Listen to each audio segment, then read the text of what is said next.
Yo everyone, and welcome back to my channel. So today I'm going to be doing a review on the new Maybelline SuperStay 24-hour makeup locking setting spray. I've been meaning to do a review on this for a little while now. If you obviously follow me on Snapchat, you already know what my thoughts are. You've already seen me use it. And to get straight to the point, you've seen my disgust. Not impressed by this. Now, the only other setting spray that I've ever tried is the Urban Decay Chill Makeup Setting Spray, which I think is pretty good. I've had it for a good couple of months now. I don't tend to use it every day. If you're like me and you use primer, foundation, concealer, powder, generally the majority of your makeup is already set quite well. Using a setting spray sometimes to me is not necessary unless maybe the products that you're using underneath are maybe not so good and need a little bit of extra help for whatever reason it is. But the whole purpose of a setting spray is to set your makeup.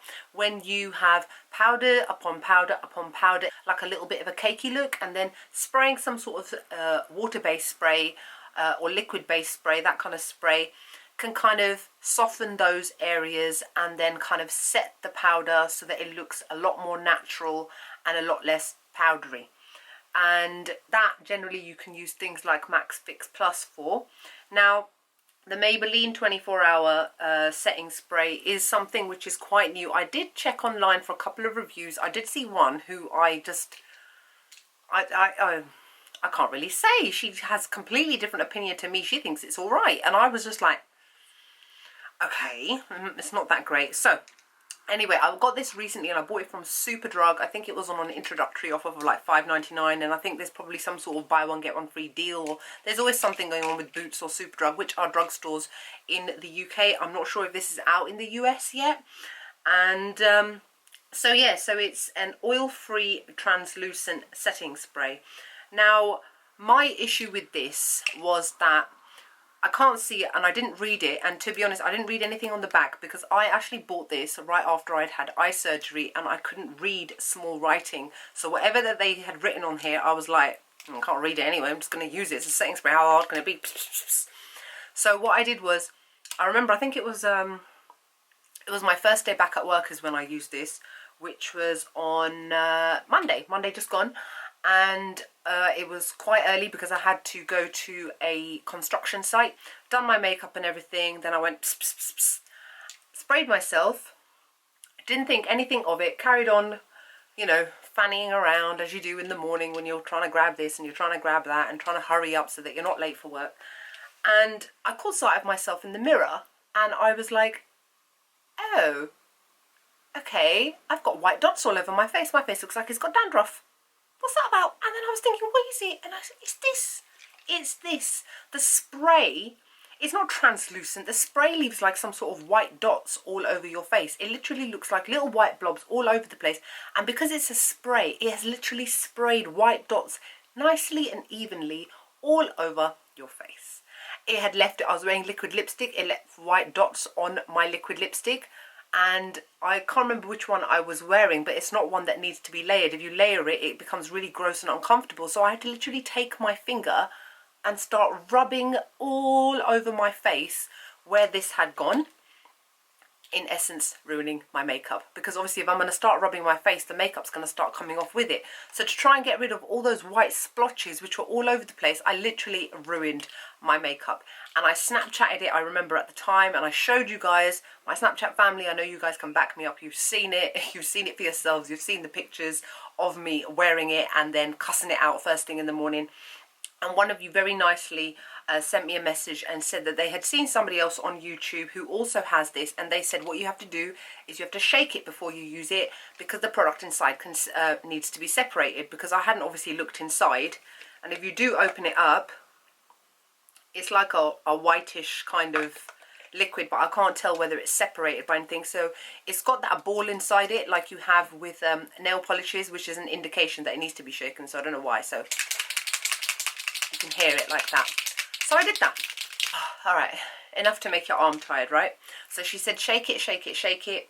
I generally tend to hold these at quite a distance. I hold it about 30 centimeters away, so about here.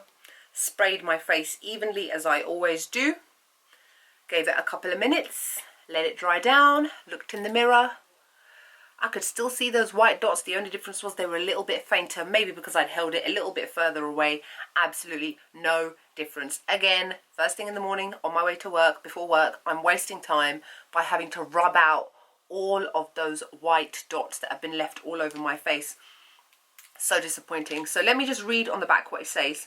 It's oil-free and translucent. Translucent it is clearly not, otherwise it would be invisible.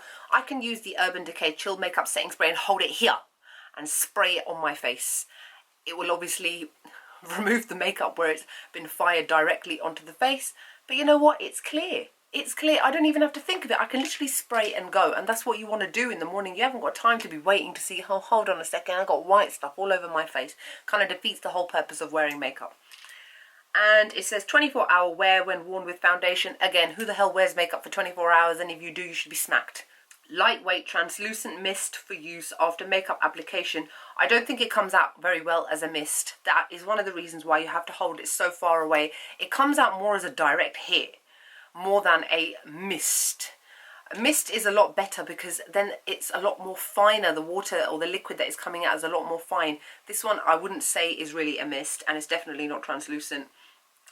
And extends the makeup wear and keeps just applied a fresh look. No, it doesn't, because it's left a white mist over my face. It made me look grey for the rest of the day in the areas where it had actually, the dots were so small that I couldn't see them. It gave me a grey cast over my face. I literally this week looked really weird. Luckily, I wasn't wearing any eye makeup and I was hiding behind my glasses.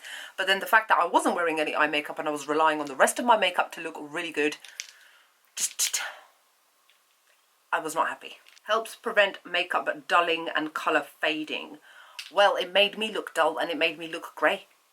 So it actually did the opposite. It made my lovely, fresh, amazing looking makeup look dull, grey and ashy. And then it says application, shake well, hold 20 to 25 centimetres away from face and close eyes and mouth. Spray 2 to 4 times in a clockwise direction, ending at the nose. Like anyone does any of that. Everyone just goes, not thinking about clocks and clockwise and spraying and ending on your nose. Forget it. Avoid spraying directly into eyes and lips, obviously. Wipe excess product from eyes and mouth. Why should there be any excess product? It's meant to dry down. Unless you've literally tipped the whole thing onto your face. And that's it, really. So in terms of whether the product is actually any good, who knows? Because I've ended up having to rub it off my face. So in the areas maybe where it was okay, who knows? I've got a very good primer. And my primer is actually the thing which seems to be keeping my place in day, which I'm actually going to do a review on separately right after this. I honestly couldn't really tell. I couldn't tell the difference. It had already made my skin look grey and dull, blotchy in areas where it had left white splotches. So whether this product actually can do the job, who knows? Unless maybe you are as pale as Casper, because that is what makes you look, and Casper is dead. Casper is a ghost. But I don't recommend this at all. I give it a 2 out of 10. Maybe it's a very good setting spray, maybe it isn't. I mean, it's not for me. The whole purpose of it leaving the white dots and everything all over my face kind of defeats the whole purpose of the entire use of the product. If I'm using my fingers to wipe off the white dots, I'm actually wiping off my makeup as well, defeating the purpose of having a setting spray, because there is nothing then for this to set if I've then wiped my hands over my face. The Maybelline SuperStay 24-hour makeup locking setting spray, rubbish, not good, don't buy it, waste time. Stick with the Urban Decay one or any other ones out there. Let me know what you guys think. Have you tried this? Are you going to get it after this review?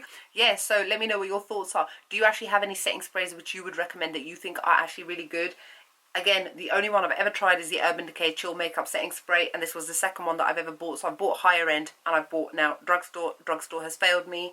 So having to go back to that one, which costs like £16, is not a lot. It's a lot of money for something which just sets your makeup, you know. It's like, I'm alright to spend a load of money on an eyeshadow palette, but I'm not really happy to spend loads of money on like a tweezer. Do you know what I mean? Like those things that are just there on the side to help you with stuff, but they're not really anything special. So that's the same with a makeup setting spray. It's invisible. You can't even tell. You can't see. When somebody sees your makeup, they'll be like, oh my god, your blush is so lovely. Your lipstick is so lovely. Your eyeshadows look amazing. Your lashes look lovely. No one ever says your setting spray looks good. Do you know what I mean? Anyways, I hope that you found this review useful and helpful and not too stupid. And I will see you all in the next video. Bye!